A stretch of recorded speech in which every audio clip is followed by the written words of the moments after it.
Assalam wa rahmatullahi wa barakatuh. I have told that if we follow Islam, we can build a moral society. You see, we have 54 Islamic countries. Even we have 95% Muslims over there. They follow Islam only. Why we can't build moral society in those countries?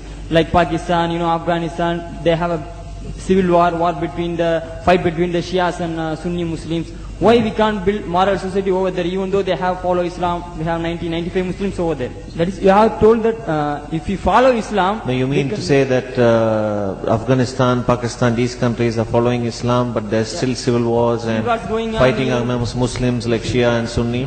Why you are asking? We can't build moral society over there, even though we have 90%, 95 Muslims over First of all, Pakistan is not following Islam. Are you joking?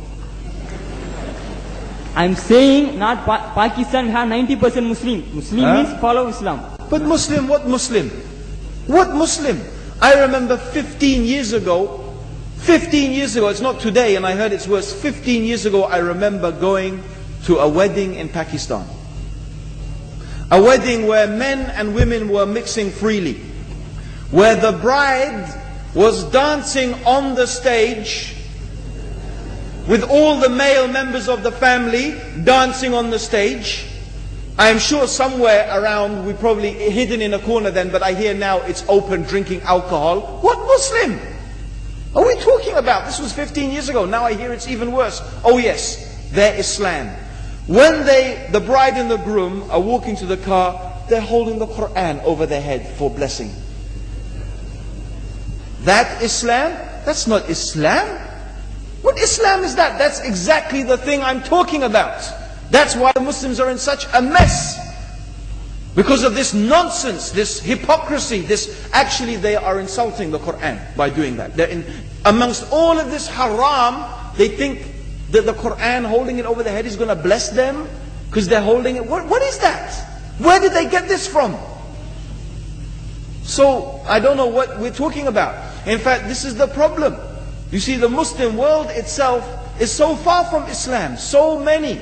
You find here in India, or I know it's not a Muslim country, but there are lots of Muslims here, but I don't know what sort of Muslim. Most of them go to the dargah and they call upon some dead person in the grave, and they think that by talking to a dead person, they're going to have their needs fulfilled.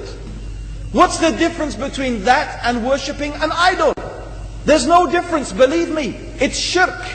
I've seen it myself with my own eyes. I'm praying in the masjid. The adhan goes. The people are praying in the masjid. And the people in the dargah are not coming to the mosque to pray. They're still going around the dargah and making all their whatever the things they do. What's that? That's not Islam. You go to many countries. You find Pakistan, you want to see Islam in Pakistan. You know, in England, in every street corner we have a pub. You know what's a pub? You know what's a pub? Like a bar, you know, a place where you sit and drink alcohol. Yeah? Yes? In Pakistan, believe me, they have something worse than that. Yes, worse. On every street they have a picture of a palm. Everywhere you see it, hanging from the windows. They have the picture of a palm. What's that advertising? Something worse than drinking alcohol. An invitation to disbelieve in Allah. That they're going to read your hand and tell your fortune. Shirk. It's shirk. Whoever believes, the Prophet said, sallallahu alaihi wasallam, whoever visits a fortune teller out of curiosity, Allah will not accept their prayers for 40 days. Whoever believes in the fortune teller has disbelieved in Allah and His Messenger. That includes, by the way, horoscopes. Yet you see in Pakistan, a picture everywhere of a hand. Worse than a pub. Worse than a pub. It is better to drink alcohol than make shirk with Allah. Yes. So this is the Muslim countries. You will not find one except they are not doing magic and shirk and kufr. Or except maybe one or two you will find. So this is the state of the Muslims. So no wonder we're in the confusion and the chaos. So these are not good examples. And this is really, in fact, the very reason that I'm saying why we are in such a big mess.